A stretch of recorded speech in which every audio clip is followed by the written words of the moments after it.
सिवान, बिहार का वो शहर जहां लोग दिन में मुस्कुराते हैं पर रात में सन्नाटा भी चीखने लगता है। साल था 2004 और एक परिवार था, चंदा बाबू का परिवार। ईमानदार, सादा और मेहनती। उनकी छोटी सी दुकान राजीव किराना स्टोर, जहां हर सुबह रौनक लगती थी। लेकिन उस दिन सूरज तो उगा पर रोशनी किसी के काम नहीं आई। सुबह के करीब 10 बजे थे। 3 अनजान चेहरे दुकान में दाखिल हुए। उनकी आंखों में खौफ नहीं था बल्कि खामोश आतंक था। एक ने कहा, शहाबुद्दीन साहब को 2 लाख रुपए रंगदारी चाहिए और हवा अचानक भारी हो गई। सतीश ने हिम्मत दिखाई और बोला, हम रंगदारी नहीं देंगे, हम मेहनत करते हैं। उस वक्त किसी को अंदाजा नहीं था कि ये एक ना पूरे परिवार की किस्मत को जला देगा। कुछ ही पलों में दुकान लूटी गई और दोनों बेटों सतीश और गिरीश को जबरन अगवा कर लिया गया। वहां मौजूद लोग ये सब कुछ अपनी आंखों से देख रहे थे पर कोई आगे नहीं आया, क्योंकि सामने जो था वो शहाबुद्दीन था। वो शहाबुद्दीन जिससे पूरा सिवान कांपता था। रात बीती पर अगली सुबह एक अजीब सी गंध हवा में फैल गई थी। लोगों को लग रहा था कि शायद किसी ने कूड़ा जलाया है, पर वो गंध कूड़े की नहीं थी। असल में वो गंध इंसान के जलने की थी। और ये सुनकर आपके रोंगटे खड़े हो जाएंगे कि ये कोई और नहीं बल्कि अगवा किए गए वो बच्चे थे, सतीश और गिरीश।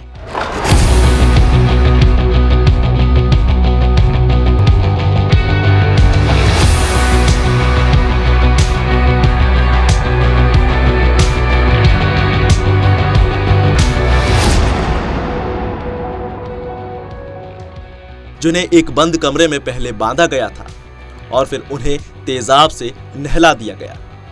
धीरे धीरे एक एक चीख दीवारों से टकराती रही पर कोई दरवाजा नहीं खुला।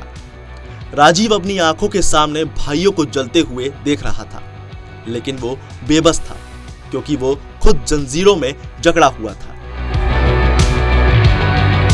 उसके बाद शरीर के टुकड़े नमक में दबाए गए और सबूत ऐसे मिटाए गए जैसे ये लोग कभी थे ही नहीं।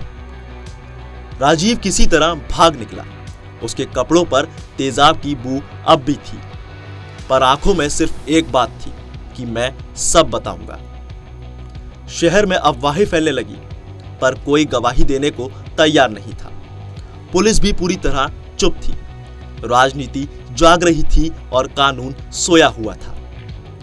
फिर भी चंदा बाबू नहीं झुके और सालों तक अदालत के चक्कर काटते रहे। 2004 से 2015 आ गया। उन्होंने उस दौर में गवाही, धमकियां और डर ये सब कुछ झेला।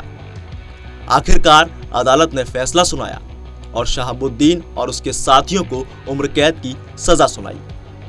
हालांकि चंदा बाबू को न्याय तो मिला, लेकिन तब तक चंदा बाबू अपने तीनों बेटों और पत्नी को खो चुके थे। यानी एक पिता जीत गया पर अकेला रह गया। आज भी जब सिवान की गलियों से गुजरो तो हवा में हल्की सी जलन महसूस होती है। ये वो याद है उस रात की जब खामोशी ने इंसानियत को जला दिया था। ये कहानी है सत्ता के आतंक की और उस पिता की जो हार मानना नहीं जानता था।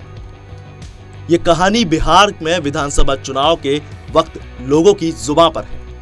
लोग बात कर रहे हैं और डरे हुए हैं। अब आपको क्या लगता है? हमें कमेंट में जरूर बताएं। ये कहानी आपको कैसी लगी?